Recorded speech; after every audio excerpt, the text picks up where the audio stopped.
தன் அன்புக்குரிய சீடரை அதிகாரத்தை கையில் எடுத்த போதும் கொள்கைக்காக துணிந்து எதிர்த்த ஒரு தலைவர் இருந்தார். ஆம், அவர்தான் கர்ம வீரர் காமராஜர். இன்றைக்கு இந்திய அரசியலின் 2 நாளாக கருதப்படும் நெருக்கடி நிலையை அவர் எப்படி எதிர்கொண்டார், அவரது அந்த செயல் நமக்கு என்ன பாடம் புகட்டுகிறது என்று பார்க்கலாம். வாங்க வீடியோக்குள்ள போகலாம். 1975ஆம் ஆண்டு ஜூன் மாதம் நாடு முழுவதும் ஒரு பயங்கர இருள் சூழ்ந்தது. அப்போதைய பிரதமர் இந்திரா காந்தி நெருக்கடி நிலையை அறிவித்தார். உடனடியாக எதிர்க்கட்சி தலைவர்கள் ஆயிரக்கணக்கானோர் கைது செய்யப்பட்டனர். மக்களின் அடிப்படை உரிமைகள் பறிக்கப்பட்டன. பத்திரிகைகள் உண்மைகளை எழுத தடை விதிக்கப்பட்டது.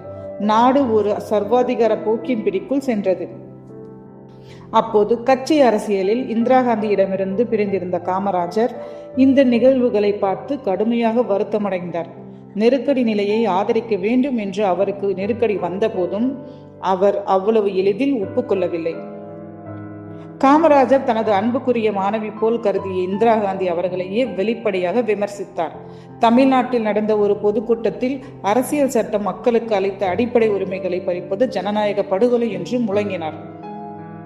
அவரது இந்த துணிச்சலான பேச்சு தமிழகத்தில் ஒட்டுமொத்த மக்களுக்கும் ஒரு நம்பிக்கையையும் தைரியத்தையும் அளித்தது. உண்மையில் நாடு முழுவதும் பல முக்கிய தலைவர்கள் கைது செய்யப்பட்ட போதும் காமராஜரை கைது செய்ய இந்திரா காந்தி அரசு தயங்கியது.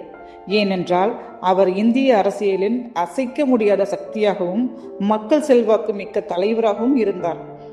அவரை கைது செய்தால் நாட்டில் மேலும் கொந்தளிப்பு ஏற்படும் என்று அஞ்சினர். இங்கேதான் காமராஜரின் அரசியல் முதிர்ச்சி வெளிப்பட்டது. அவர் தனிப்பட்ட உறவை பார்க்கவில்லை, பதவிக்கு ஆசைப்படவில்லை. ஒரு தலைவராக ஜனநாயக விழுமியங்களை காப்பாற்றுவதே தன் கடமை என்று உறுதியாக நின்றார். அது மட்டுமல்லாமல் அவர் அஞ்சாமல் ஒரு தீர்க்கமான வாக்கை கூறினார். இந்த நெருக்கடி நிலை நிரந்தரமாக நிலைக்காது, இது தற்காலிகமானதுதான். நாடு மீண்டும் ஜனநாயக பாதைக்கு திரும்பும். அவர் சொன்னது அப்படியே நடந்தது. நெருக்கடி நிலை நீக்கப்பட்டு மீண்டும் தேர்தல் வந்தது. ஆனால் துரதிருஷ்டவசமாக நெருக்கடி நிலை அமலில் இருந்த போதே 1975ஆம் ஆண்டு அக்டோபர் 2ஆம் நாள் காமராஜர் காலமானார். ஆனால் அவர் கடைசி வரை ஜனநாயகத்துக்காக குரல் கொடுத்தார். பயம் சூழ்ந்த ஒரு சூழலில் தன் உயிருக்கே ஆபத்து வரலாம் என்று தெரிந்தும் அநீதியை கண்டு அஞ்சாமல் குரல் கொடுக்க வேண்டும் என்ற பாடம் காமராஜரின் வாழ்க்கையிலிருந்து நமக்கு கிடைக்கிறது. அதிகாரம் என்பது நிரந்தரம் இல்லை, ஆனால் நாம் கொண்ட கொள்கையும் நீதியும் நிரந்தரமானது என்பதை அவர் நிரூபித்தார். காமராஜரின் இந்த அரிய அஞ்சா நெஞ்சம் பற்றி உங்கள் கருத்து என்ன? கமெண்ட்ஸ்ல சொல்லுங்க. மறக்காம நமது சேனலை சப்ஸ்கிரைப் பண்ணுங்க. ஒரு சுவாரஸ்யமான வரலாற்று சம்பவத்துடன் மீண்டும் சந்திப்போம். அதுவரைக்கும் உங்களிடம் விடைபெறுவது உங்கள் ஜெசி. நன்றி, வணக்கம்.